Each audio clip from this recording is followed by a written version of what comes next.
میں آپ سے شدید نفرت کرتی ہوں شاہ جی، آپ مجھے بہت برے لگتے ہیں۔ آپ یہاں پر کیوں آئے ہیں؟ آپ واپس چلے جائیں۔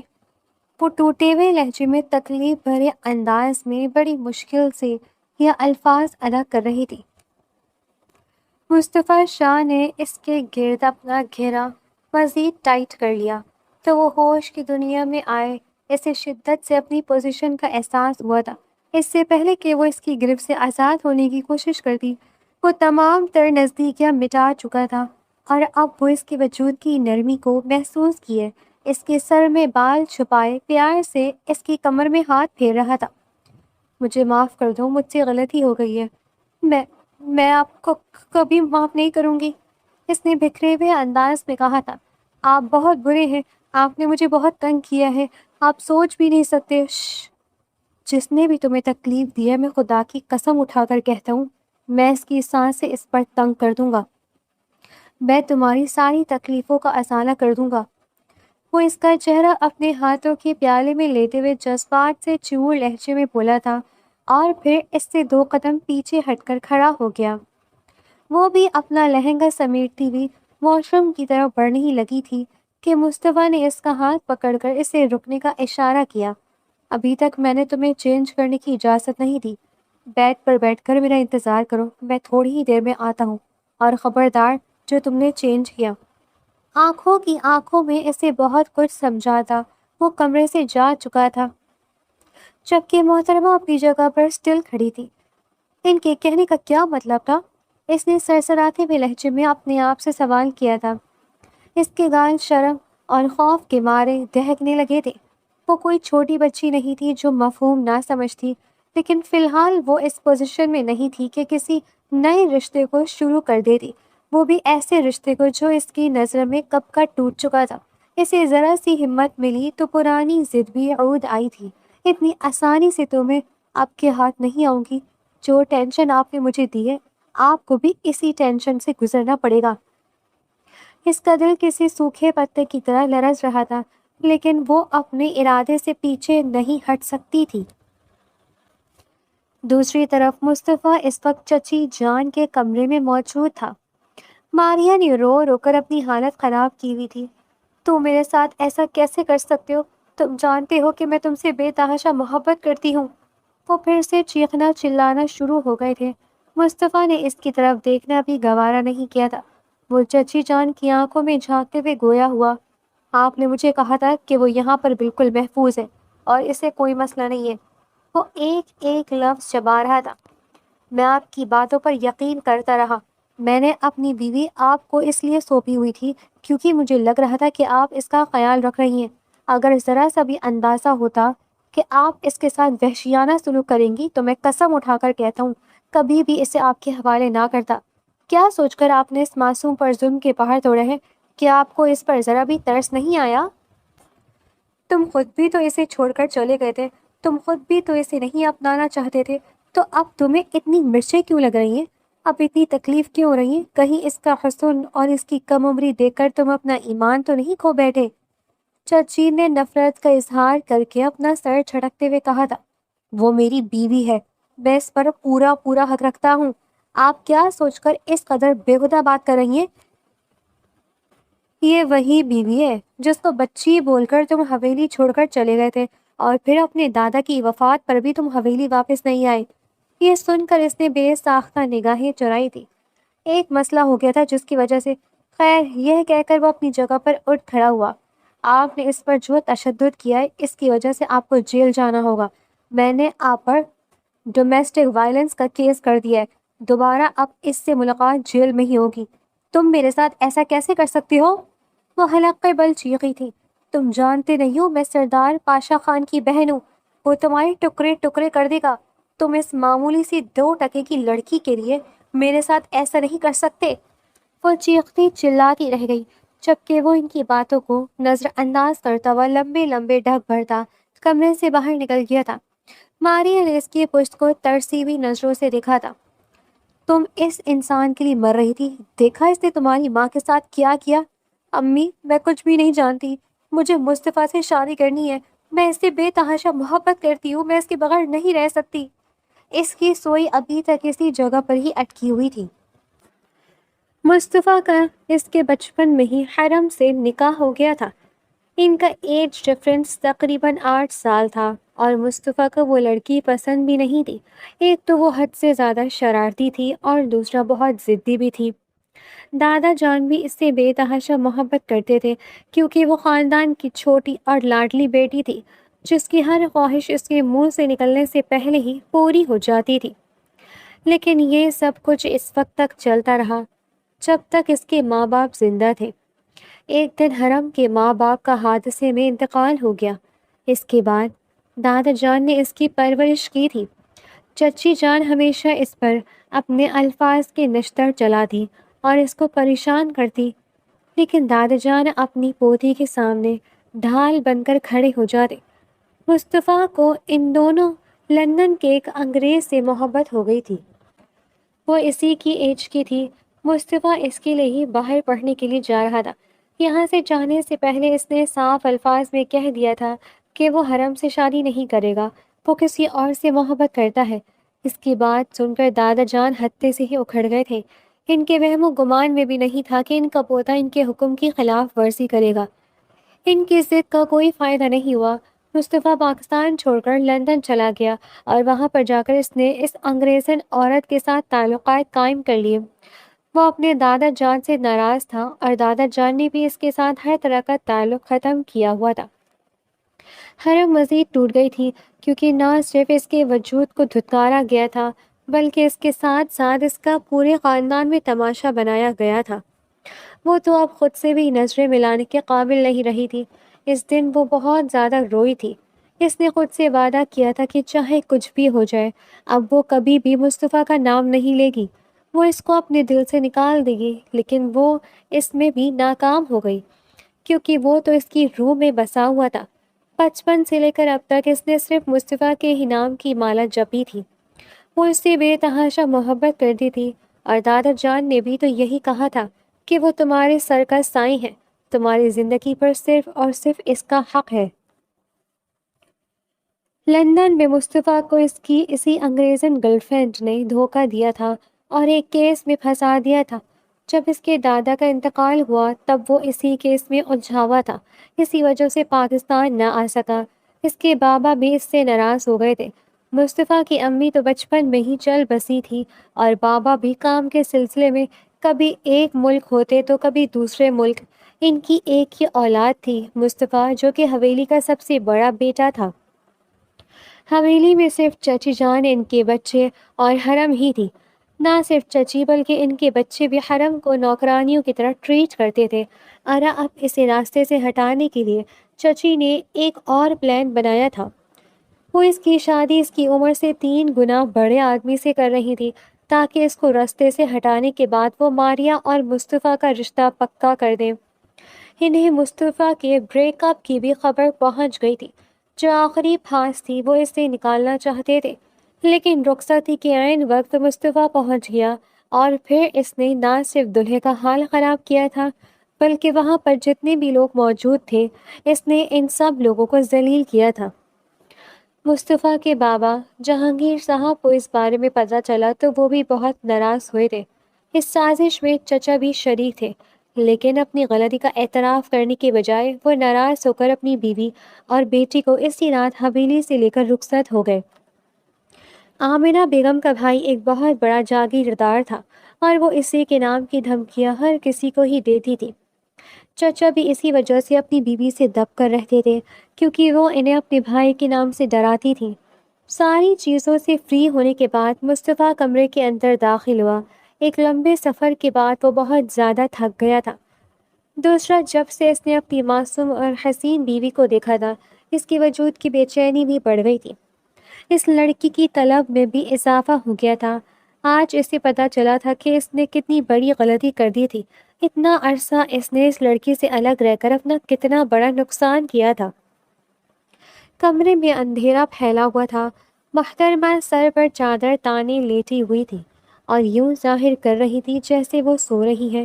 اتنا تو مصطفیٰ بھی جانتا تھا کہ اسے اس کشیدگی بھرے ماحول میں نیند نہیں آئے گی۔ اس نے کمرے کی ساری لائٹس آن کر دی. وہ ہلکا سا کسمسائی اور دوسری طرف کروٹ کر کے لیٹ گئی. میں جانتا ہوں تم جاگ رہی ہو. چلو شاباش, جلدی سے اٹھو, مجھے تم سے ضروری بات کرنی ہے. مصطفیٰ نے اسے اٹھنے کا اشارہ کیا مگر اس نے کوئی رسپانس نہیں دیا. وہ بھی اپنے نام کی ڈھیٹ تھی, اسی انداز میں ہی لیتی رہی. میں نے کہا ہے اٹھو, مجھے تم سے ضروری بات کرنی ہے. پھر سے کوئی رسپانس نہ ملنے پر مصطفیٰ نے اس کی چادر کھینچ کر اتاری تھی. وہ اس آفتاب کے لیے ذہنی طور پر تیار نہیں تھی. بری طرح سے بھوکلا گئی تھی. یہ کیا بدتمیزی ہے؟ جب میں تمہیں کہہ رہا تھا کہ اٹھو اور میری بات سنو تو کیوں نہیں اٹھ رہی تم؟ ڈرامے کیوں لگا رہی تھی؟ آپ کو اس سے کیا مطلب؟ اپنے کام سے کام رکھیں, میرے ساتھ زیادہ فری ہونے کی کوشش مت کریں. وہ آنکھیں چھوٹی چھوٹی کر کے اسے گھورتے ہوئے بولی, میری بلی مجھے ہی میاؤں. میں آپ کی بلی نہیں ہوں اور نہ ہی میرا آپ کے ساتھ کوئی تعلق ہے. یاد کریں آپ بہت پہلے مجھے چھوڑ کر چلے گئے تھے. اس کی آنکھیں پھر سے آنسوؤں سے بھیگ گئی تھیں. میں جانتا ہوں میں نے اپنی زندگی کی بہت بڑی غلطی کی ہے اور میں مرتے دم تک اس پر شرمندہ رہوں گا. کیا تم مجھے معاف نہیں کر سکتی ہو؟ وہ امید طلب نظروں سے اس کی آنکھوں میں جھانکتے ہوئے بولا. نہیں. ایک لفظی جواب موصول ہوا تھا. وہ پہلو بدل کر رہ گیا. ٹھیک ہے, پھر میں تم سے اس وقت تک معافی مانگتا رہوں گا جب تک تم مجھے معاف نہیں کرتی. آپ کی ساری زندگی گزر جائے گی. اب اتنی بڑی سزا تو نہ دو, تھوڑی سی تو گنجائش ہو. اچھا مجھے صرف یہ بتا دو, کیا ناراضگی میں ہم دونوں چننے مننے پیدا کر سکتے ہیں یا نہیں؟ وہ بس اس کے تاثرات دیکھنا چاہتا تھا اور اس کی توقع کے عین مطابق وہ شرم سے لال انگارہ ہو گئی تھی. اس کے سیب جیسے گال شرم کے مارے دہکنے لگے تھے, جنہیں دیکھ کر وہ دل فریب انداز میں مسکرا دیا تھا اور اگلے ہی پل اس نے اس کے دونوں گالوں کو پیار سے چوما تھا. وہ پیچھے کی طرف کھسکنے ہی لگی تھی کہ مصطفیٰ نے اس کے دونوں بازو پکڑ کر اسے پھر سے اپنی جانب دھکیل دیا. وہ زور سے اس کے سینے سے جا کر لگی. اس کے لب مصطفیٰ کے سینے سے ہولے سے ٹچ ہوئے تھے اور ایک ٹھنڈی لہر اس کی ہڈیوں میں دوڑ گئی تھی. جس انسان کو وہ چاہتی تھی اور جس کی اس نے بچپن سے ہی طلب کی تھی, آج وہ اس کی دسترس میں تھی, آج وہ اس کی باہوں میں تھی. لیکن وہ اتنی آسانی سے اپنے آپ کو اس شخص کے حوالے نہیں کر سکتی تھی. چھوڑے مجھے, اس نے لرزتے ہوئے لہجے میں کہا تھا. چھوڑنے کے لیے نہیں تھاما, پلیز چھوڑے مجھے, درد ہو رہا ہے. اب کی بار تکلیف کے مارے اس کی آنکھوں میں آنسو آ گئے تھے, جنہیں دیکھ کر اس نے بے اختیار اس کی کمر سے اپنے ہاتھ اٹھائے تھے. تم ٹھیک تو ہو؟ مجھے درد ہو رہا ہے, اس نے بھیگے انداز میں کہا اور اپنی نگاہیں جھکا دی. کہاں پر درد ہو رہا ہے مجھے بتاؤ. وہ بے چین ہوا تھا. اس چھوٹی سی لڑکی نے اپنی کمر کی طرف اشارہ کیا. الٹا لیٹو, میں دیکھتا ہوں. نہیں. وہ تیزی سے نفی میں سر ہلانے لگی. آپ مجھے ہاتھ مت لگائیں, اس نے صرف اتنا ہی کہا تھا. مصطفیٰ کا پارا غصے سے گھوم گیا. اگلے ہی لمحے اس نے محترمہ کے دونوں ہاتھوں کو اپنے شکنجے میں لے لیا اور اسے زبردستی الٹا دیا. لیکن جیسے ہی اس نے اس کی قمیض ہٹائی, اسے لگا کہ اس کے قدموں کے نیچے سے زمین نکل گئی ہے. وہاں پر زخموں کے نشانات تھے اور زخم ابھی تازہ تھے. چچی جان نے ہلکے سے لہجے میں بولا تھے. زخم نیچے ہی نہیں بلکہ اوپر تک پھیلے ہوئے تھے. اس نے اس کی قمیض پیچھے والی سائڈ سے پھاڑی اور وہاں پر برہم رکھنے لگا. اس کی انگلیاں حرم کے وجود سے ٹکرا رہی تھی اور اس کے جسم کی گرمائش میں اضافہ کر رہی تھی. وہ کوئی احتجاج بھی نہیں کر پا رہی تھی. اور پھر جب اس کے وجود کے اوپر موجود آخری چیز کی سٹرپ کھلی تو اس نے بے چینی سے اپنی آنکھیں بند کر لی. میں شوہر ہوں تمہارا, وہ اس کے کانوں کی لو کو اپنے دانتوں میں دباتے ہوئے بولا. مجھ سے پردہ کرنے کا حکم نہیں ہے تمہیں. ٹھیک ہے, اب آپ یہاں سے جائیں. اسے سمجھ نہیں آ رہی تھی کہ وہ کیسے اٹھے, کیونکہ اگر وہ اٹھتی تو اس کے نشیب و فراز محترم کے سامنے نمایاں ہو جاتے. میں تو یہاں سے کہیں بھی نہیں جا رہا, یہ میرا اور میری بیوی کا کمرہ ہے اور میں یہیں پر ہی رہوں گا. تم بھی یہاں سے کہیں بھی نہیں جاؤ گی. تھوڑی دیر کے لیے ایسے ہی لیٹی رہو, مگر میرے سینے میں درد ہونے لگا ہے. وہ ہونے سے بڑبڑائی. پھر اٹھ کر بیٹھ جاؤ. اس نے محترمہ کو اٹھا کر اپنی گود میں بٹھا دیا اور اس کے بالوں میں انگلیاں چلانے لگا. میں تم سے وعدہ کرتا ہوں, اس کی آواز باہر آ گئی, تمہاری ساری تکلیفوں کا میں دعویٰ کروں گا. وہ اس کے ماتھے سے پیشانی لگا گیا. سانسیں بے ترتیب ہو گئی۔ تم نے جتنی اذیتیں جھیلی ہیں، جتنے آنسو اکیلے بہائے ہیں، میں ان سب کا حساب اپنے دل پر لکھ رہا ہوں۔ اس نے اس کے ہاتھ کو اپنے سینے پر رکھا۔ یہ دل اب تمہارے ہر درد کا کفارہ دے گا۔ حرم کی آنکھوں سے آنسو بہہ نکلے، مگر وہ پیچھے نہیں ہٹی۔ وہ سرگوشی میں بولا، میں دیر سے آیا ہوں لیکن اب کبھی نہیں جاؤں گا۔ وہ پہلی بار اس کے سینے سے لگی اور اسے محسوس ہوا کہ اس کے اندر برسوں کی تنہائی آہستہ آہستہ پگھل رہی ہے۔ اسی وقت ہی مصطفیٰ کا موبائل بجنے لگا تھا۔ وہ جلدی سے ہوش کی دنیا میں آئی اور پھر سے اس سے دور ہو گئی اور اپنے سینے پر ہاتھ رکھتے ہوئے تیزی سے واش روم کی طرف بڑھ گئی تھی۔ مصطفیٰ نے اس کو روکنے کی کوشش کی مگر ناکام رہ گیا، کیونکہ محترمہ نے اچھی خاصی پھرتی کا مظاہرہ کیا تھا۔ وہ بس اس کو واش روم میں گھستے ہوئے دیکھ کر رہ گیا تھا اور پھر سر جھٹک کر دوست سے کال پر بات کرنے لگا۔ حرم واش روم میں شیشے کے سامنے کھڑی اپنے چہرے کو ہولے ہولے تھپک رہی تھی اور اپنے آپ کو پرسکون کرنے کی کوشش کر رہی تھی۔ یہ صرف آنکھوں کا دھوکہ ہے، وہ جال بچھا رہا ہے۔ جس طرح سے وہ تمہیں پہلے چھوڑ کر گیا تھا، وہ بھی تمہیں توڑ کر چلا جائے گا۔ تمہیں اس کی باتوں میں آنے کی ضرورت نہیں ہے۔ یہ کہتے کہتے وہ پھر سے رونے لگی تھی۔ مصطفیٰ نے جب واش روم سے سسکیوں کی آواز سنی تو بے چین ہو گیا۔ کیا ہوا میری جان، تم ٹھیک تو ہو؟ یہ سن کر حرم نے اپنے ہاتھ مضبوطی سے اپنے لبوں پر جمائے تھے اور اپنی سسکیاں دبانے کی کوشش کی تھی۔ حرم، اگر کوئی مسئلہ ہے تو تم مجھ سے شیئر کر سکتی ہو۔ کوئی بھی پرابلم ہے تم مجھے بتا سکتی ہو۔ آئی سویئر میں تمہیں جج نہیں کروں گا۔ اگر تم ابھی اس رشتے کو نبھانے کے لیے تیار نہیں ہو تو ہم لوگ اچھے دوست بھی بن سکتے ہیں۔ یہ سن کر حرم کا دل کٹ کر رہ گیا تھا۔ وہ پھر اس کی باتوں کا غلط مفہوم لے رہی تھی۔ مجھے آپ کے ساتھ دوستی نہیں کرنی ہے، مجھے آپ کے ساتھ کوئی بھی تعلق نہیں رکھنا ہے، وہ چیختے ہوئے بولی، اور اگلے ہی لمحے اس نے واش روم کے شیشے کو توڑ دیا تھا، جسے سن کر وہ مزید ڈر گیا تھا۔ آج سے پہلے اسے کبھی بھی اتنا خوف محسوس نہیں ہوا تھا۔ تم مجھے پریشان کر رہی ہو، آپ یہاں سے چلے جاؤ، آپ جہاں سے آئے ہو وہاں پر چلے جاؤ، میں آپ کو کبھی بھی خود کو استعمال کرنے کی اجازت نہیں دوں گی، وہ چلاتے ہوئے بولی اور پھر روتے روتے شاور کے نیچے بیٹھ گئی تھی۔ اس کی کمر پھر سے درد کرنے لگی تھی لیکن اسے کوئی ہوش ہی نہیں تھا۔ ایک بار پھر سے اس پر دورہ پڑا تھا۔ پہلے ماں باپ چھوڑ کر چلے گئے، پھر دادا جان نے اکیلا چھوڑ دیا۔ جس کے نکاح میں تھی وہ اس کی خبر ہی نہیں لیتا تھا، اور اب ایک دم سے وہ اس پر اپنی محبت جتانے کے لیے آ گیا تھا۔ وہ کیسے اس پر یقین کرتی، کیسے اپنے آپ کو اس کے حوالے کرتی جو اس وقت اس کے ساتھ نہیں تھا، جب وہ روتی تھی، چیختی تھی، تنہائی میں راتیں گزارتی تھی۔ واش روم کا دروازہ ایک زوردار آواز سے کھلا۔ وہ دروازے میں ہی کھڑا رہ گیا۔ حرم کی حالت دیکھ کر اس کا دل خون کے آنسو رو رہا تھا، اور پھر چھوٹے چھوٹے قدم اٹھاتا ہوا وہ اس کے قریب گھٹنوں کے بل بیٹھا اور اس کا سر اپنے سینے پر رکھ دیا۔ کیا تم مجھ پر بھروسہ نہیں کر سکتی؟ صرف ایک بار مجھ پر بھروسہ کر کے دیکھو۔ میں آپ پر یقین نہیں کر سکتی ہوں، میں آپ سے نفرت کرتی ہوں۔ یہ کہہ کر اس نے اپنی گردن اٹھائی۔ وہ بس اس کے چہرے کو دیکھ کر رہ گیا تھا۔ حرم اس کے بازو میں جھول گئی تھی۔ جب اسے ہوش آئے تو سورج کی کرنیں اس کے چہرے پر پڑ رہی تھی۔ رات کا منظر کسی فلم کی طرح اس کی نظروں کے سامنے گھومنے لگا تھا۔ وہ تھوڑی سی شرمندہ ہو گئی تھی۔ وہ دشمن جاں اس کے پہلو میں ہی لیٹا ہوا تھا۔ وہ ہولے سے کھسکتی ہوئی اس کے پاس گئی اور اس کے ماتھے پر بکھرے ہوئے بالوں کو سمیٹنے لگی۔ وہ سوتے ہوئے بہت خوبصورت لگتا تھا۔ وہ تھا ہی بہت پیارا، ریاست کا شہزادہ معلوم ہوتا تھا۔ اونچی مغرور ناک اور چھوٹی چھوٹی شکار باز آنکھیں، ہاں وہ انہی پر ہی تو مرتی تھی، وہ انہی ہی کی تو دیوانی تھی۔ آج وہ اس کے پاس تھا۔ حرم کی دعائیں پوری ہو چکی تھی لیکن اب اس کا دل پہلے کی طرح نہیں رہا تھا، وہ زخموں سے چور تھا۔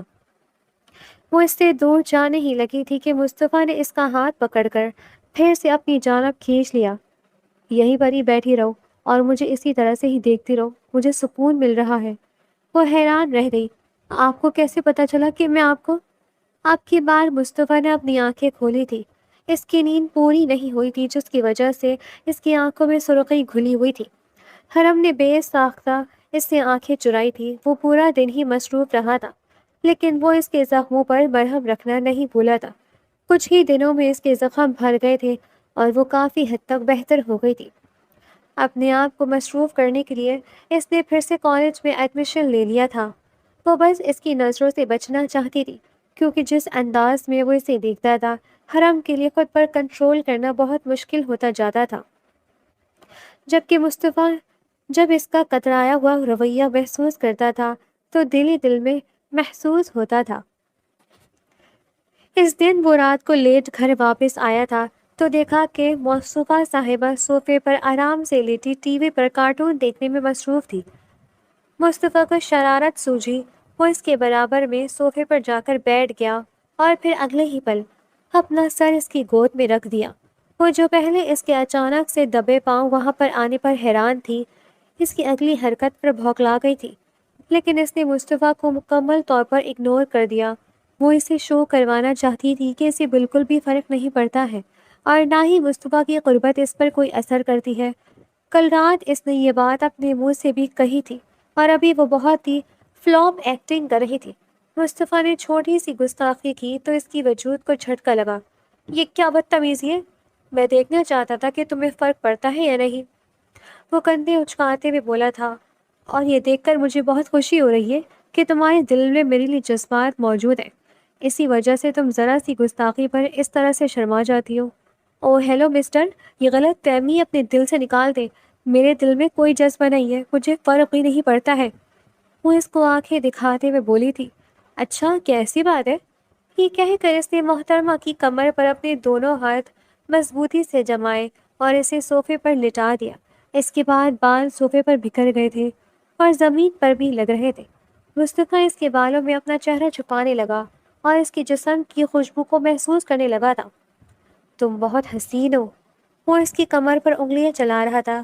حرم کی زبان اس کے تالوں کے ساتھ چپک گئی تھی، غصے سے تو اب الفاظ ہی ادا نہیں ہو پا رہے تھے۔ اس نے مصطفیٰ کے سینے پر ہاتھ رکھا، لیکن اس میں اتنی ہمت نہیں تھی کہ وہ اسے خود سے دور دھکیل سکتی۔ مصطفیٰ تب تک اس کے ہونٹوں کو اپنے فوکس میں لے چکا تھا۔ اس کے نچلے ہونٹ کو اپنے انگوٹھے میں کاٹنے کے بعد وہ قطرہ قطرہ اس کے دونوں ہونٹوں کو پینے لگا تھا۔ تم بہت ہی میٹھی ہو، وہ اس کے گالوں کو چومتے ہوئے گویا ہوا۔ وہ اپنے ہوش و حواس کھو رہا تھا، وہ بھی اس کی قربت میں پگھلتی چلی جا رہی تھی۔ وہ خود سے 1000 بار وعدہ کرتی تھی چاہے کچھ بھی ہو جائے وہ اس کے سامنے گھٹنے نہیں ٹیکے گی، لیکن وہ ذرا سی پیش قدمی کرتا تو حرم اس کے سامنے بچھی چلی جاتی۔ نہ جانے اس کی قربت میں ایسی کون سی طاقت تھی کہ وہ خود کو روک ہی نہیں پاتی تھی۔ ابھی بھی وہ اس کے ہونٹوں کو آزاد کر کے اس کی آنکھوں کو چوم رہا تھا، جبکہ اس کے ہاتھ مسلسل نیچے حرکت کر رہے تھے۔ حرم کی سانسیں تیز ہو گئی تھی اور اس کا دل بھی زور زور سے دھڑک رہا تھا۔ اس کا وجود یکدم ہی گرم انگارہ بن گیا تھا، جسے محسوس کرتے ہوئے وہ دل فریب انداز میں مسکرا دیا۔ تم تو کہتی تھی کہ تمہیں ذرا بھی فرق نہیں پڑتا ہے، وہ شرارتی انداز میں اس کے گالوں کو کاٹتے ہوئے بولا۔ حرم نے اپنی گردن دائیں جانب کی تو وہ اس کی گردن پر جھک گیا اور وہاں پر کاٹنے لگا۔ وہ ہولے سے سسکی تھی، وہ ابھی بھی اسے خود سے دور نہیں کر پا رہی تھی اور یہی چیز اسے لطف دے رہی تھی۔ حرم کا کم سن نسوانی حسن مصطفیٰ کی باہوں میں موجود تھا۔ اچانک ہی مصطفیٰ کے کانوں میں جانی پہچانی آواز گونجی، صاحب جی، یہ تو شکر تھا کہ نوکرانی لاؤنج میں داخل ہونے سے پہلے اجازت لیتی تھی، ورنہ وہیں پر ہی ان دونوں کا موئے موئے ہو جاتا۔ حرم نے اب کی بار اس کے سینے پر اتنی زور سے دھکا دیا تھا کہ وہ صوفے سے زمین پر جا گرا تھا۔ اس کا سر زور سے زمین کے ساتھ جا کر ٹکرایا، وہ درد سے کرہانے لگا۔ حرم نے بے اختیار زبان دانتوں میں دبا لی، لیکن پھر اس کی طرف دیکھے بغیر ہی تیزی سے اپنے کمرے کی طرف بھاگی تھی۔ ظالم لڑکی، جو ظلم تم نے میرے ساتھ کیا اس کا خمیازہ تمہیں بھگتنا پڑے گا، وہ پیچھے سے اونچی آواز میں چلایا تھا، لیکن تب تک وہ وہاں سے 9 ہو گئی تھی۔ صاحب جی، کیا میں اندر آ سکتی ہوں؟ ملازمہ نے پھر سے اجازت طلب کی۔ آ ہی جاؤ اب تم بھی۔ صاحب جی، آپ زمین پر کیوں بیٹھے ہوئے ہیں؟ وہ فکر مندی سے گویا ہوئی تھی۔ بیٹھا نہیں ہوں، گر گیا تھا، انتہائی بیزاری سے جواب دیا گیا تھا۔ ارے صاحب جی، آپ ٹھیک تو ہیں؟ کہیں چوٹ تو نہیں لگی؟ دیکھیں خالہ، آپ کو جو مسئلہ آپ وہ بتائیں، باقی ساری باتیں چھوڑیں، وہ جھنجھلاتے ہوئے گویا ہوا تھا۔ ابھی تک وہ اس کمرے کو گھور رہا تھا جس میں تھوڑی دیر پہلے اس کی بیگم گھسی تھی۔ صاحب جی، اصل میں میری بہن کی شادی نہیں ہوئی، وہ میرے ساتھ ہی رہتی ہے، اس کے علاج کے میں ہی پیسے دیتی ہوں، اگر آپ میری اس مہینے کی تنخواہ مجھے ایڈوانس دے دیں۔ تمہاری بہن کو کیا مسئلہ ہے مجھے بتاؤ، اور اس کی رپورٹس مجھے لا کر دو، میں تمہیں اس کے علاج کے پیسے دے دوں گا۔ یہ سن کر ملازمہ کی آنکھیں خوشی کے مارے چمکنے لگی تھی۔ صاحب جی، کیا آپ سچ کہہ رہے ہیں؟ ہاں، تم بے فکر ہو جاؤ، بس مجھے بتا دینا جتنے بھی پیسے چاہیے ہوں میں ادا کر دوں گا۔ صاحب جی، اللہ تعالیٰ آپ کو ڈھیر ساری خوشیاں دے، اللہ تعالیٰ آپ کو سوہنے سوہنے بچے دے۔ بچے تو تب ہوں گے جب میری بیوی مجھے دے گی۔ وہ انتہائی بے چارگی سے گویا ہوا تھا۔ کیا مطلب ہے؟ میں سمجھی نہیں۔ ارے تمہیں کچھ نہیں کہہ رہا، تم جاؤ یہاں سے، اور ہاں، آج چھٹی کر جاؤ، آج کے دن کے لیے اتنا ہی کافی ہے، زیادہ کام نہ کیا کرو۔ ملازمہ جو کہ 5 منٹ پہلے ہی وہاں پر آئی تھی، وہ پھر سے حیرت کے سمندر میں غوطہ زن ہو گئی تھی۔ اسے تو اپنے صاحب کے ذہنی حالت پر شک ہونے لگا تھا، لیکن وہ کچھ بھی بولے بغیر ہی خاموشی سے وہاں سے باہر نکل گئی تھی۔ مصطفیٰ نے بھی حرم کو تنگ کرنے کا ارادہ ملتوی کیا تھا، کیونکہ ابھی اسے ایک امپورٹنٹ میٹنگ کے سلسلے میں نکلنا تھا۔ یہاں پر آنے کے بعد اس نے اپنے باپ کے بزنس کو سنبھال لیا تھا۔ جہانگیر صاحب ان دنوں آسٹریلیا میں تھے۔ وہ اپنے بیٹے سے ملنے کے لیے پاکستان نہیں آ پائے تھے، کیونکہ وہاں پر بھی ان کی کچھ امپورٹنٹ میٹنگز چل رہی تھی۔ انہوں نے فون پر ہی اس سے بات کر لی تھی، حرم سے بھی انہوں نے بات کی تھی، اور جو ہوا تھا اس پر افسوس کا اظہار کر کے معافی بھی مانگی تھی۔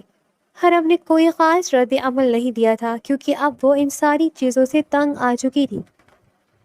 اسے اپنی زندگی میں صرف سکون چاہیے تھا۔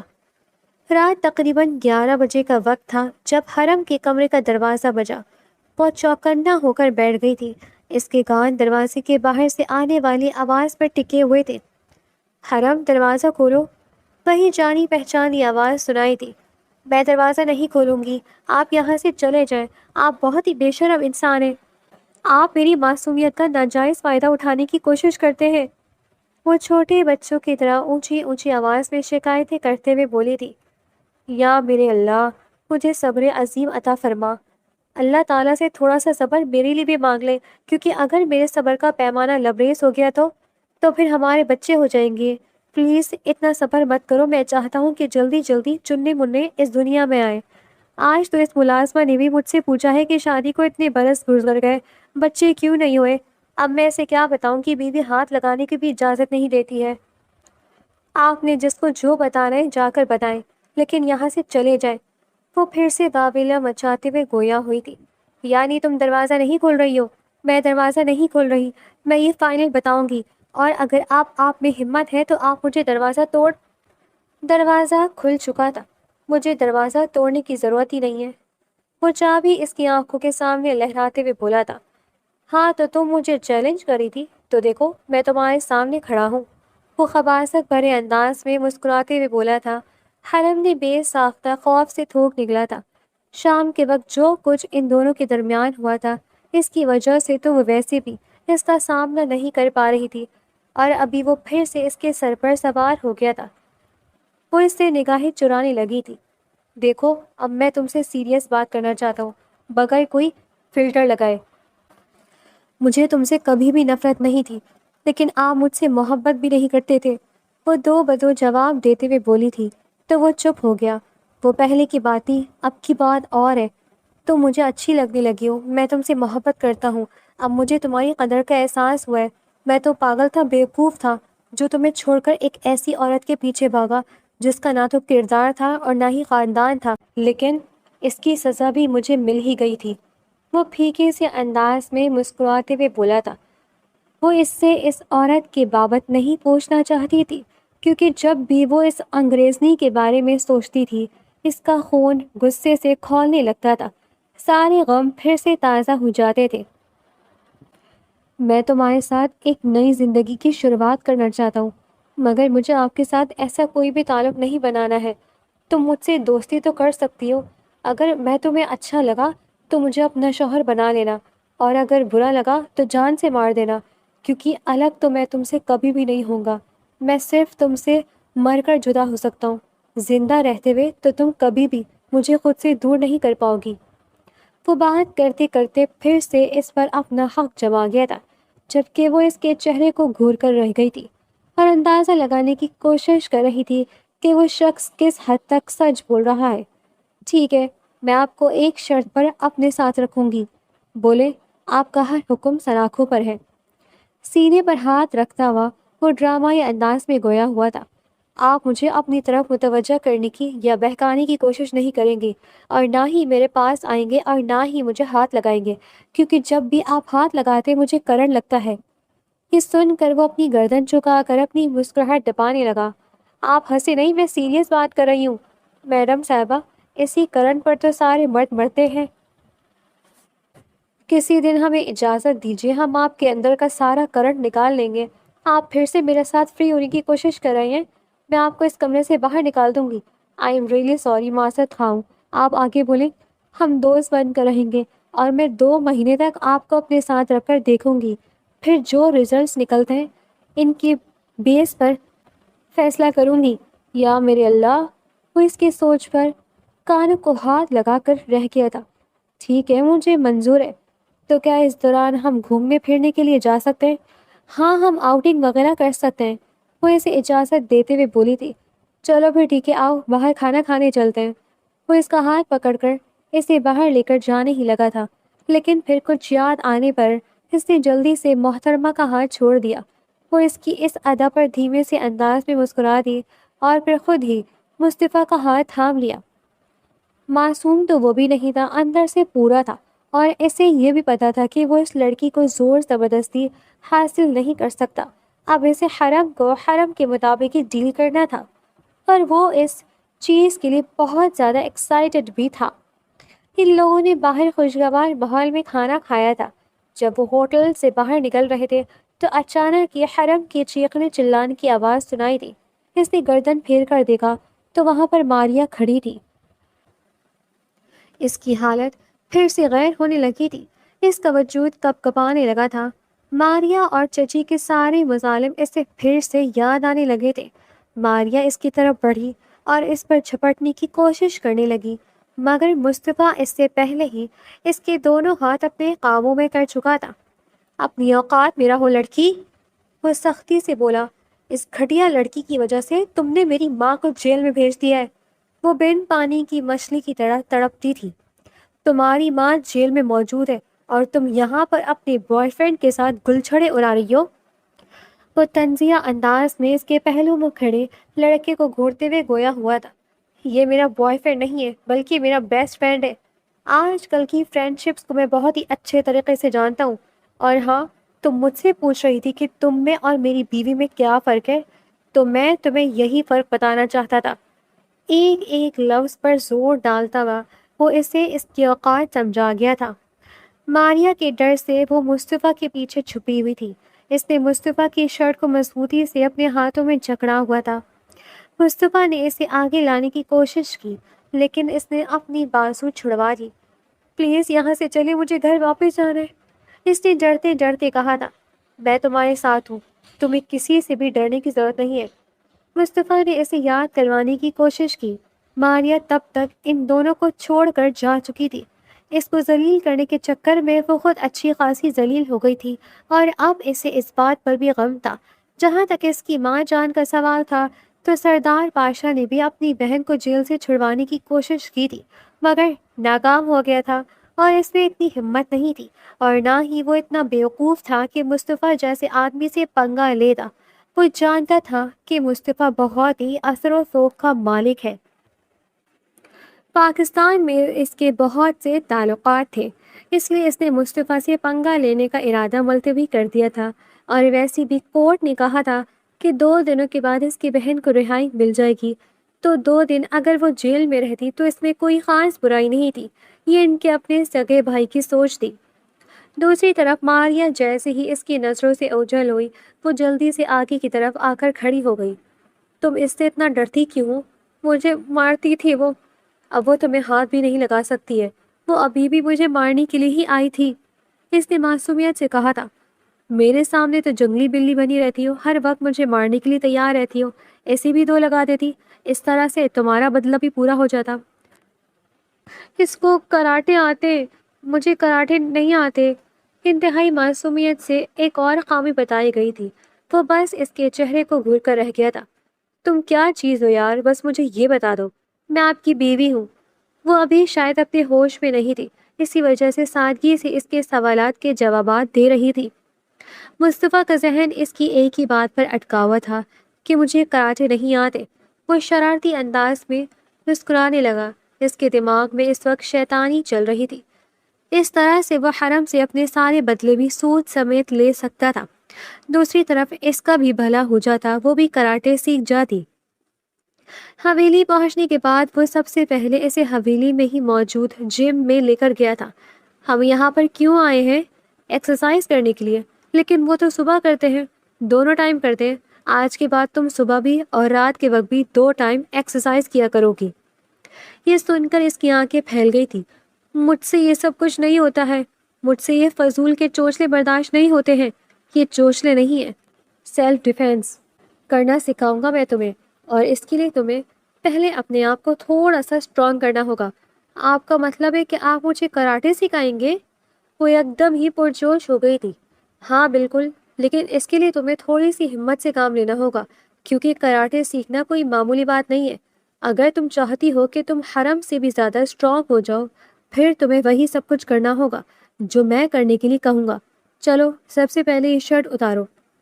یہ سن کر اس نے اپنے سینے پر ہاتھ رکھا اور غصے سے مصطفیٰ کو گھورنے لگی۔ میرے کہنے کا مطلب یہ ہے کہ یہ شرٹ اتار کر دوسری شرٹ پہنو۔ ایک تو تم میری ہر بات کا ہی غلط مطلب نکال لیتی ہو۔ کیا تم نے مجھے اتنا ٹھرکی سمجھا ہوا ہے؟ میرے معاملے میں تو آپ میری سوچ سے بھی زیادہ ٹھرکی ہیں۔ اب باقی لوگوں کے بارے میں مجھے نہیں پتا ہے، میں بھی باقیوں کو نہیں جانتا ہوں، میں بھی صرف اپنی بیوی کے بارے میں ہی جانتا ہوں۔ وہ اس کے گرد اپنے بازو حائل کرنے ہی لگا تھا کہ حرم نے اسے یاد کروا دیا۔ فی الحال ہم صرف فرینڈز ہیں، ہم فرینڈز ود بینیفٹس۔ میرا مطلب ہے کہ ایسا نہیں ہو سکتا، رائٹ؟ میں ٹھیک کہہ رہا ہوں نا بیگم صاحبہ؟ جب وہ ایک دم سے یو ٹرن لیتا تھا تو اس کو بے اختیار اپنے شوہر پر پیار آتا تھا، لیکن زیادہ پیار نچھاور کرنا بھی اس کے صحت کے لیے اچھا نہیں تھا۔ تھوڑی ہی دیر میں وہ وائٹ شرٹ اور جینز پہن کر باہر آئی تھی، جسے دیکھ کر اس کا ایمان پھر سے ڈگمگانے لگا تھا۔ مصطفیٰ کے لیے اب کنٹرول کرنا ناممکن ہو گیا تھا۔ وہ پھر سے اس کے جذبات بہکانے لگی تھی۔ وہ جو سوچ رہا تھا کہ وہ اسے چھیڑے گا، اب خود بری طرح سے چھڑ گیا تھا۔ اس کی کم سن اور خوبصورت نوجوانی مصطفیٰ کو بار بار اپنی طرف متوجہ کر رہی تھی۔ آپ اپنی آنکھوں کو کنٹرول میں کریں، ورنہ میں یہاں سے چلی جاؤں گی۔ اس کی آنکھوں کے مفہوم کو سمجھتی ہوئی وہ ایک دم ہی سے روحان سی ہو گئی تھی۔ ارے کیا ہو گیا؟ میں نے تو کچھ کیا ہی نہیں ہے۔ آپ کچھ نہ کر کے بھی بہت کچھ کر رہے ہیں۔ اپنی آنکھوں کو کنٹرول کرنا، ورنہ مجھے کراٹے نہیں سیکھنے ہیں۔ یہ تو کنٹرول نہیں ہو سکتی ہے، تو میں انہی کے ساتھ ہی ایڈجسٹ کرنا ہوگا۔ یہ کہہ کر اس نے رننگ مشین پر سپیڈ بڑھا دی تھی۔ تھوڑی ہی دیر میں اس کی سانسیں پھول گئی تھی۔ وہ بھی اس کے ساتھ ہی ایکسرسائز کر رہا تھا، مگر اس کا کوئی فرق ہی نہیں پڑ رہا تھا۔ وہ جلدی سے رننگ مشین سے نیچے اتری اور اپنے گھٹنوں پر ہاتھ رکھ کر اپنی سانسیں بحال کرنے کی کوشش کرنی وہ لگی۔ کیا ہوا ہے؟ ابھی سے ہی تھک گئی ہو؟ میں دیکھ رہا ہوں تم میں تو بالکل بھی اسٹیمنا نہیں ہے۔ میری محبت کو کیسے برداشت کرو گی؟ محترمہ نے اسے آنکھیں دکھائی تھی، لیکن وہاں پر پرواہ ہی کسے تھی۔ اور پھر جب کراٹے سیکھنے کی باری آئی تو مصطفیٰ نے اسے کہا کہ میرے پیٹ پر زور سے مکہ مارو، جتنی جانیں لگا دو۔ وہ بھی ایک دم ہی جوش میں آ گئی تھی۔ ادھر اس نے مکہ مارا، ادھر اسے لگا کہ اس کا ہارٹ ٹوٹ گیا ہے۔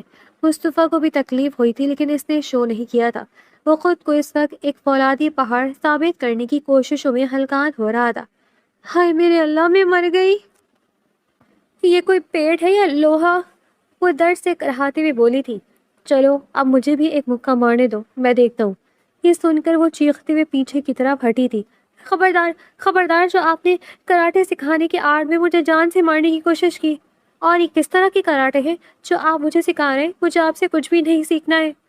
وہ بھاگتی ہی لگی تھی کہ مصطفیٰ نے اس کے پیٹ پر ہاتھ رکھ کر اسے پھر سے اپنی جانب دھکیل دیا تھا۔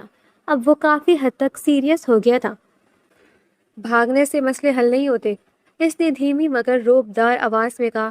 اگر کل کو کوئی واقعی تم پر حملہ کر دے تو تم اسے یہ نہیں کہو گی کہ مجھے تم سے کچھ نہیں سیکھنا۔ اس نے حرم کا ہاتھ کلائی سے پکڑا اور اسے ایک خاص زاویے پر گھمایا۔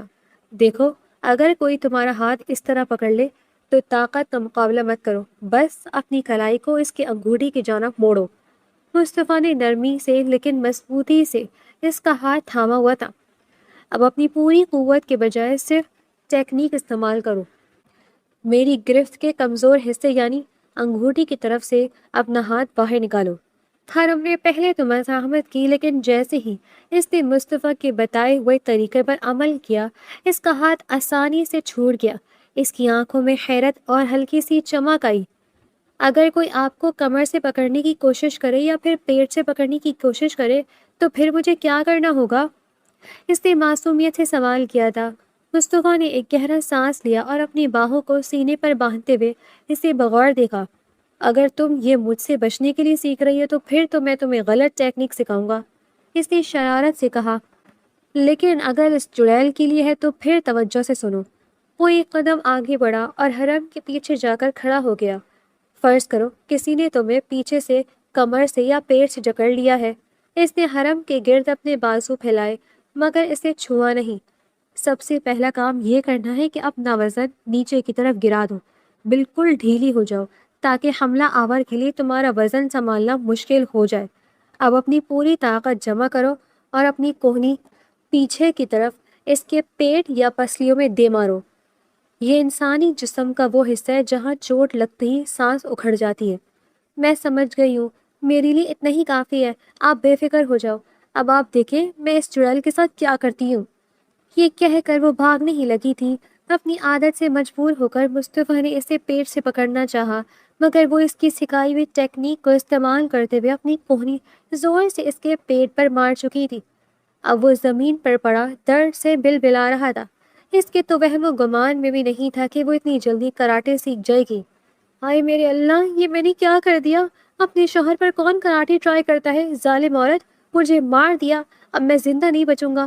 پلیز ایسی باتیں مت کرے، اللہ نہ کرے آپ کو کچھ ہو، اللہ کرے کہ آپ کو میری زندگی لگ جائے۔ یہ آپ کو کیا ہو رہا ہے؟ اس نے بے ہوش ہونے کی ایکٹنگ کی تھی اور اب حرم اس کے سینے پر سر رکھ کے پھوٹ پھوٹ کر رو رہی تھی۔ پلیز ہوش میں آئے، میں آپ سے وعدہ کرتی ہوں کہ دوبارہ کبھی بھی آپ سے لڑائی نہیں کروں گی اور نہ ہی آپ کو خود سے دور کروں گی۔ آپ کو جتنا قریب آنا ہے آپ آ جائیں، آپ کو جتنا پیار کرنا ہے آپ کر لیں، پلیز ایک بار ہوش میں آ جائیں۔ مصطفیٰ صاحب نے نہ صرف اپنی آنکھیں بند کی ہوئی تھیں بلکہ کچھ سیکنڈز کے لیے اس نے اپنی سانس بھی روک لی تھی۔ حرم کے خوف میں مزید اضافہ ہو گیا تھا۔ مجھ سے یہ بھی وعدہ کرو کہ تم میرے حقوق ادا کرو گی۔ جانی پہچانی مردانہ آواز سن کر اس نے تیزی سے ہاں میں گردن ہلائی اور پھر سب کچھ سمجھتے ہوئے وہ اس کے سینے پر مکہ مار کر پیچھے کی طرف ہٹنے ہی لگی تھی مگر وہ اسے پھر سے اپنے اوپر گرا چکا تھا۔ اب پلیز یہ ضد چھوڑ دو پیاری لڑکی، مجھے بتاؤ کہ آخر ایسی کون سی چیز ہے جو تمہیں میرے قریب آنے سے روکتی ہے؟ آخر تمہیں کون سا ڈر ہے جو تم خود کو میرے حوالے نہیں کر پاتی ہو؟ وہ اب بہت ہی پیار سے اس کے سر پر ہاتھ پھیر کر اس سے سوال کر رہا تھا۔ مجھے لگتا ہے کہ آپ مجھے پھر سے چھوڑ کر چلے جاؤ گے۔ آپ میری زندگی میں صرف اور صرف میرا استعمال کرنے کے لیے آئے ہو۔ اگر مجھے ایسا کرنا ہوتا تو میں یہ کب کا کر چکا ہوتا، لیکن میں سچ کہہ رہا ہوں، مجھے سمجھ نہیں آ رہی کہ میں تمہیں کیسے اپنی محبت کا یقین دلاؤں۔ صرف ایک بار مجھ پر اعتبار کر کے دیکھو، میں تم سے وعدہ کرتا ہوں کہ تمہیں بالکل بھی مایوس نہیں کروں گا اور نہ ہی تمہیں کوئی تکلیف پہنچاؤں گا۔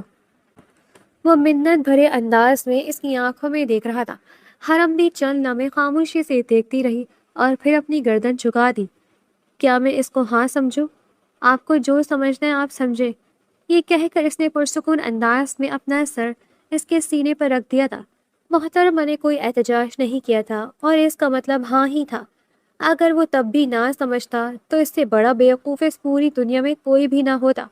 وہ احتیاط سے اٹھا، اس نے حرم کو اپنی باہوں میں اٹھایا اور اپنے کمرے کی طرف بڑھنے لگا۔ اب وہ لاؤنج میں ہی رومانس کرنے کا رسک لینے کا ارادہ بالکل بھی نہیں رکھتا تھا۔ تب بھی ملازمہ کی وجہ سے سب کچھ خراب ہو گیا تھا۔ اتنا اچھا وہ دونوں ایک دوسرے میں کھونے والے تھے، جتنی شدت سے وہ ایک دوسرے کو چاہتے تھے، ان کے جذبات بھی اتنے ہی بھڑکے ہوئے تھے۔ وجود کے اندر ایک طوفان تھا جس کی زد میں وہ دونوں ہی آنے والے تھے۔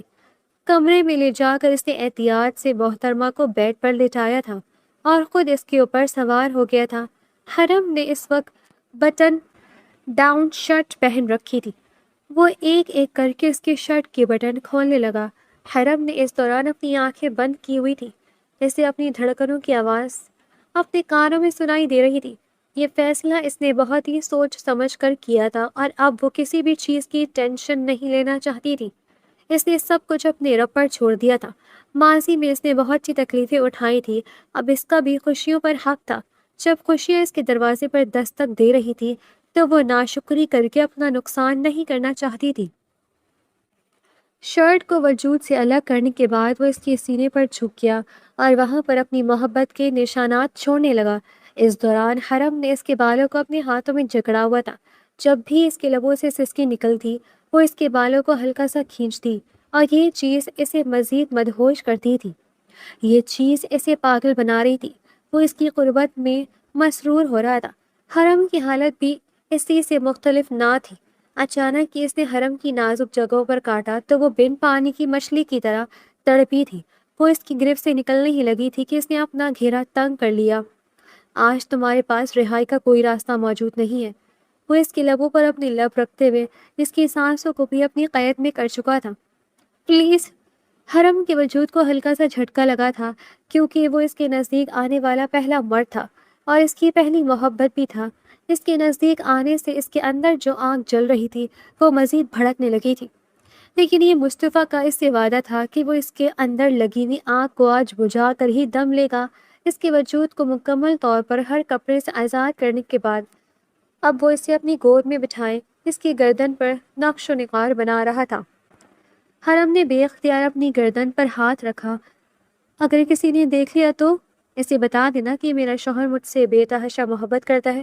وہ اپنی ناک اس کی ناک کے ساتھ رگڑتے ہوئے بولا تھا۔ وہ زور سے اس کے سینے سے لگ گئی۔ مصطفیٰ اس کی کمر پر ایک بار پھر سے پیار سے ہاتھ پھیرنے لگا تھا۔ ریلیکس ہو جاؤ، سب بالکل ٹھیک ہے، میں تمہیں کوئی بھی تکلیف نہیں پہنچاؤں گا، اپنے جسم کو تھوڑا سا ڈھیلا چھوڑ دو۔ اس کے اکڑے ہوئے وجود پر ہاتھ پھیر کر اس کو نارمل ہونے کا کہہ رہا تھا۔ مجھے ڈر لگ رہا ہے، وہ منمنائی تھی۔ کس چیز سے ڈر لگ رہا ہے؟ آپ درد؟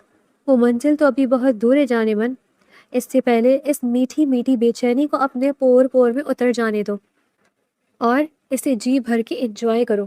اس کے لہجے میں عجیب سی خمار آلود گرج تھی جو حرم کے وجود میں ارتعاش پیدا کر رہی تھی۔ وہ ایک بار پھر اس کے لبوں کے لمس سے اسے مدہوشی کے اندھیروں اور اجالوں کے سنگم پر لے آیا تھا۔ اس کی انگلیاں حرم کے ریشمی بالوں میں کسی ماہر فنکار کی طرح الجھ رہی تھی، جبکہ دوسرے ہاتھ کی گرفت اس کی کمر پر اتنی مضبوط تھی جیسے وہ اسے خود میں ضم کر لینا چاہتا ہو۔ وہ اس کی سانسوں کی بے ترتیب روانی کے ساتھ کسی شکاری کی طرح کھیل رہا تھا جہاں پر سانس ایک نئی کہانی سنا رہی تھی۔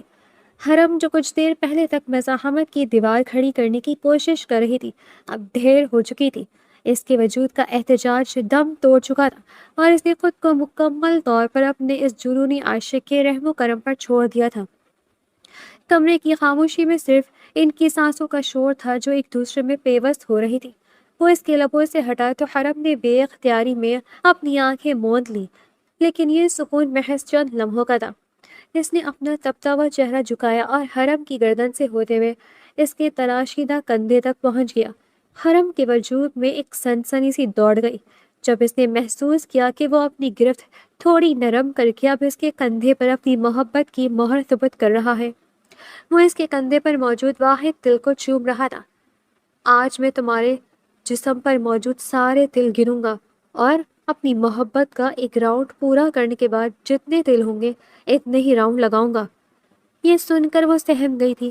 اس کی آنکھوں میں خوف اتر آیا تھا۔ اس کی حالت دیکھ کر وہ محسوس ہونے لگا، تم نے مجھے بہت تنگ کیا ہے لڑکی، اتنا عرصہ تم نے مجھے اپنے آپ سے دور رکھا۔ وہ ایک دم سے جنونی ہونے لگا تھا۔ اب تمہیں ان سب خوبصورت لمحات کا حساب دینا ہوگا۔ آپ بھی تو مجھ سے اتنا عرصہ دور رہے تھے۔ وہ پھولی ہوئی سانسوں کے درمیان بمشکل بول پائی تھی، تو میں بھی وہ حساب دینے کے لیے تیار ہوں، مجھے کوئی مسئلہ نہیں ہے۔ آپ کی سزا اس سے مختلف ہوگی۔ آج کی رات صرف میں سزا دوں گا اور تمہیں ہر حال میں قبول کرنی ہوگی۔ فی الحال باتیں کر کے ان قربت کے لمحات میں خلل پیدا مت کرو۔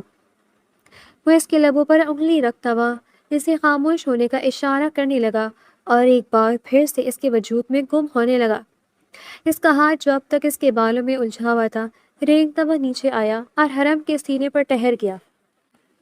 اس کی پورے کسی ریشم کی تار پر چلنے والے سازندے کی طرح حرم کی دھڑکنوں کے عین اوپر حرکت کرنے لگی۔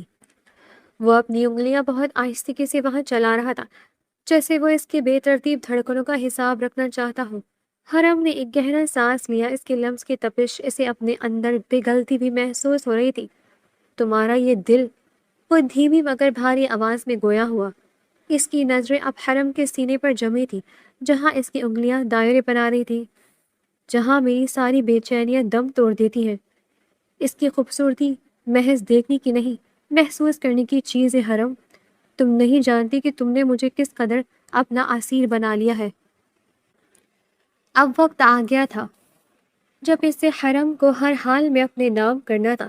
وہ حرم کے اوپر سایہ فگن ہوا تو وہ تیزی سے نفی میں سر ہلانے لگی۔ پلیز، مجھے بہت ڈر لگ رہا ہے، یہ سب ابھی نہیں۔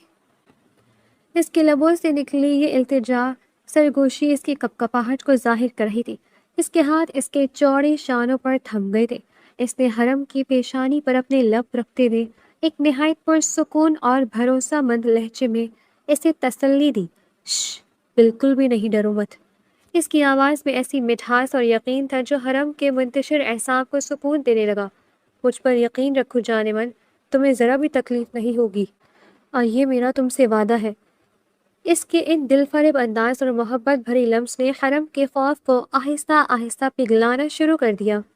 اس نے اسے اپنی آغوش میں اس طرح سمیٹا کہ فاصلوں کی گنجائش ہی باقی نہ رہی، اور پھر بڑی نزاکت اور محبت کی انتہا کے ساتھ وہ اس کے وجود کا حصہ بن گیا۔ وہ لمحہ جیسے صدیوں پر محیط ہو گیا، جہاں دو دھڑکنیں ایک ہی تال پر دھڑکنے لگی اور وہ دونوں ایک دوسرے میں ضم ہو کر روح کے اس سفر پر نکل پڑے، جہاں صرف سکون اور ایک دوسرے کی قربت کا احساس باقی تھا۔ اس کا ایک بازو حرم کے سر کے نیچے تھا اور دوسرا اس کے گرد حمائل تھا، جیسے وہ نیند میں بھی اسے خود سے دور نہ ہونے دینا چاہتا ہو۔ حرم نے دھیرے سے اپنی پلکیں اٹھائی تو گزشتہ رات کے تمام مناظر کسی فلم کی طرح اس کی آنکھوں کے سامنے گھوم گئے۔ اس کے چہرے پر حیا کی ایک گہری سرخی دوڑ گئی اور اس نے اپنی نظر جھکا لی۔ وہ اب بھی گہری نیند میں تھا۔ اس کے چہرے پر ایک عجیب سا سکون اور اطمینان تھا، جیسے اسے دنیا کی سب سے بڑی دولت مل گئی ہو۔ اس کے ماتھے پر بکھرے بالوں کی لٹیں اس کی مردانہ وجاہت میں اضافہ کر رہی تھی۔ حرم نے جرأت کر کے اپنی انگلیوں سے ان بالوں کو ہٹایا تو اس کے لمس کی نرمی سے وہ ہلکا سا کسمسایا۔ اس کی آنکھیں کھلی تو سامنے حرم کو دیکھ کر اس کے لبوں پر ایک فاتحانہ اور دلکش مسکراہٹ پھیل گئی۔ اس نے حرم کے ماتھے پر صبح کا پہلا بوسہ ثابت کیا اور نہایت مدھم آواز میں گویا ہوا، صبح بخیر میری زندگی۔ حرم نے شرما کر اپنا چہرہ اس کے سینے میں چھپا لیا۔ تم شرماتے ہوئے اور بھی زیادہ پیاری لگتی ہو، اور اب پھر سے تم میرے جذبات۔ حرم تیزی سے پیچھے کی طرف ہٹی تھی اور پھر بھاگتی ہوئی واش روم میں گھس گئی۔ وہ اس کی سپیڈ پر اش اش کر اٹھا تھا۔ جہانگیر صاحب اب پاکستان آ گئے۔ پاکستان واپس آنے کے بعد انہوں نے اپنے بیٹے کو اچھا خاصا ڈانٹا تھا کہ کیا ضرورت تھی بچی کو جیل بھیجنے کی، تھوڑا سا لحاظ، تھوڑی سی تمیز ہوتی ہے، تم سب کچھ ہی بھول گئے ہو۔ انہوں نے میری بیوی کے ساتھ زیادتی کی تھی، میں کیسے انہیں یوں ہی کھلے عام چھوڑ سکتا تھا؟ اور ویسے بھی ان کے ساتھ جو کچھ بھی ہوا ہے بالکل ٹھیک ہوا ہے۔ میں نے ان کے بھائی سے بات کی تھی، پاشا صاحب کو بھی کوئی مسئلہ نہیں تھا، اور میں یہ حویلی بیچ رہا ہوں، میں اسلام آباد میں شفٹ ہو رہا ہوں۔ یہ سن کر حرم ایک ہی دم بہت زیادہ ایکسائٹڈ ہو گئی تھی، کیونکہ اس حویلی سے اسے عجیب سی وحشت ہوتی تھی اور خوف محسوس ہوتا تھا۔ اگلے کچھ ہی دنوں میں وہ اسے لے کر اسلام آباد شفٹ ہو گیا تھا۔ جہانگیر صاحب نے بھی ہر چیز سے ریٹائرمنٹ لے لی تھی، کیونکہ اب وہ باقی کی زندگی سکون سے گھر میں ہی گزارنا چاہتے تھے۔ حرم ان کا بہت زیادہ خیال رکھتی تھی، ان کی بیٹیوں کی طرح ہی خدمت کرتی تھی۔ جہانگیر صاحب کو بھی اب اس کی اہمیت کا اندازہ ہو گیا تھا اور انہیں اپنے بیٹے کی قسمت پر بھی رشک آ رہا تھا، جسے حرم جیسی بیوی ملی تھی اور جسے قسمت نے اپنی زندگی سدھارنے کا ایک اور موقع دیا تھا۔ بعد میں حرم کو بتا دیا تھا کہ کیسے وہاں پر انگریزی عورت نے اسے دھوکہ دیا تھا اور کیسے پولیس کے چکر میں پھنسنے کی وجہ سے وہ دادا جان کے لیے بھی نہیں آ پایا تھا۔